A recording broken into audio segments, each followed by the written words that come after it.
Саламатсыздар құрметті тыңдаушылар. Бүгін біз Алтын Орда Құрсайдан сөйлеп, Бозарықтан сөйлеп тұрмыз. Бұл жерде біздің клиникамыз бар. Клиника Абдувалиев.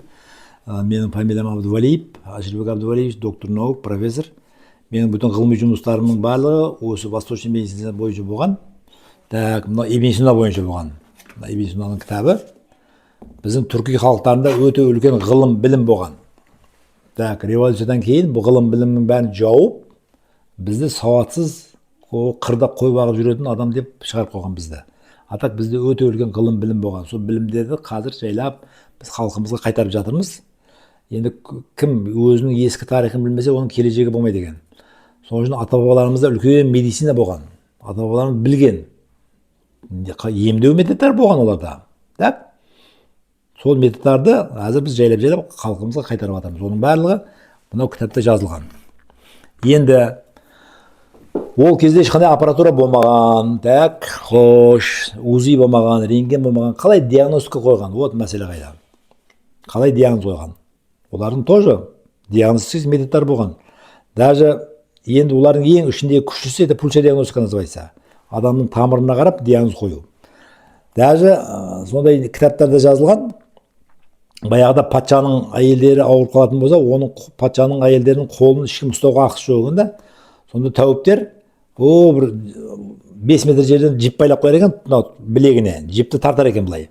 Жіпті тартып тұрып, сол арқылы диагноз қойған екен да. Так, сондай версия бар. Даже бір патшаның әйелі шустрый болған екен, енді келген тәуіпті сынайым депті ғой енді. Сынайым деп жаңағы жіпті қасында отырған мысықтың несіне байлаған ғой, қолына байлап тарт деген анаған. Ана тәуіп бүйтіп тартып отырған, соған диагноз қойған ғой, бұл адамның пульсы емес, бұл жануардың пульсы. Мына жануар беременный, жақында туады деп диагноз қойған екен. Содан кейін жаңағы патшаның әйелі таң қалып, оған тамырын берген екен диагноз қоюға. Сондай аңыз әңгімелерде бар. Бірақ тамырдан диагноз қою деген бұл бар нәрсе. Тамырдан диагноз қойып, адамның ішіндегі полный бірінші мижазын анықтайды, қай жерде қандай ауру барын анықтайды, заранее ауырмай жатқан ауруларды да тауып беруі мүмкін. Енді бұл бірінші диагностикалық метод. Атак адамның көрінісі, көзіне қарайды, тіліне қарайды, мачасына қарайды, адамның тезегіне қарайды, полный соларға қарап отырып, бұлар диагноз қойған.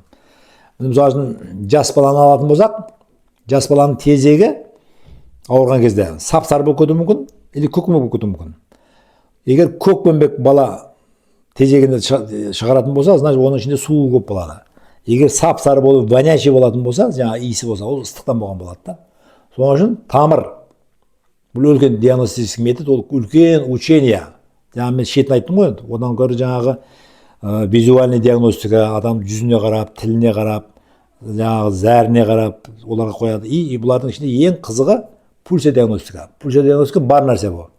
Біздің европейский медицина пульсті ұстаған кезде 5-6 параметрге ғана қарайды. Частота, наполнение, напряжение, аритмичность, ритміне қарайды, болды. Ескі Ибн Сина медицина қараған кезде олар 80-ден артық параметрін қараған пульс ұстаған кезде. Так, пульс ұстаған кезде пульс именно осы жерден ұстайды, мына жерден ұстайды. Алла Тағала өзі өстіп жаратылған екен да, осы жердегі тамыр четко істейді адам состояниесін қарап. Так, мына үш қолды қояды, мынаған қояды. Так, и пульсті анықтайды. Бұл жерде әрбір қолдың астында әрбір орган бар. Әрқайсының астында екеуден жайғасқан. Мына астында екі орган, мына астында екі орган, мына астында екі орган. Бұяқта 6 болса, мына қолда 6 орган болады. Мына қолды аламыз, 6 органнан көрінеді былай. Так, енді тамыр диагнозы точно қояды.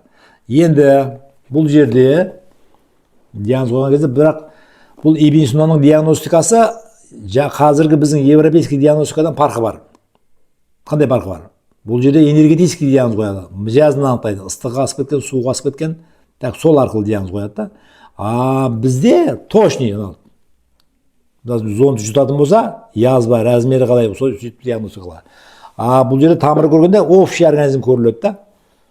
Организмнің общий состояниесі, энергетический состояние, мижазы анықталады. Соған қарап диагноз қойылады.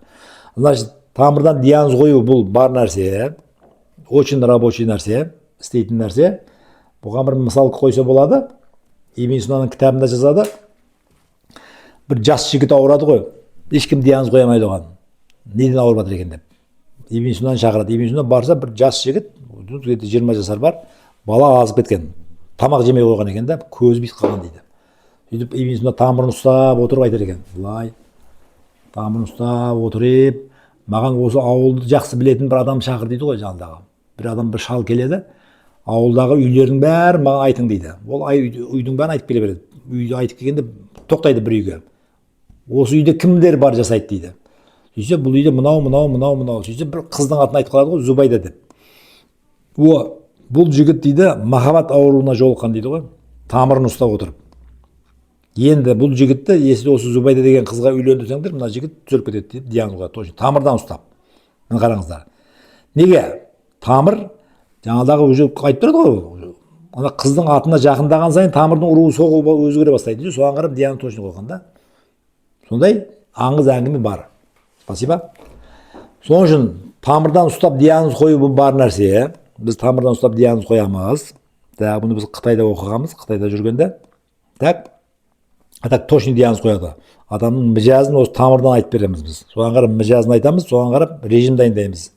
Қайтып тамақтану керек, қайтып жүру керек, қандай салауатты тұрмыс салтын апару керек, қанша километраж жүру керек. Оның бәрі осы тамырдан келіп шығады.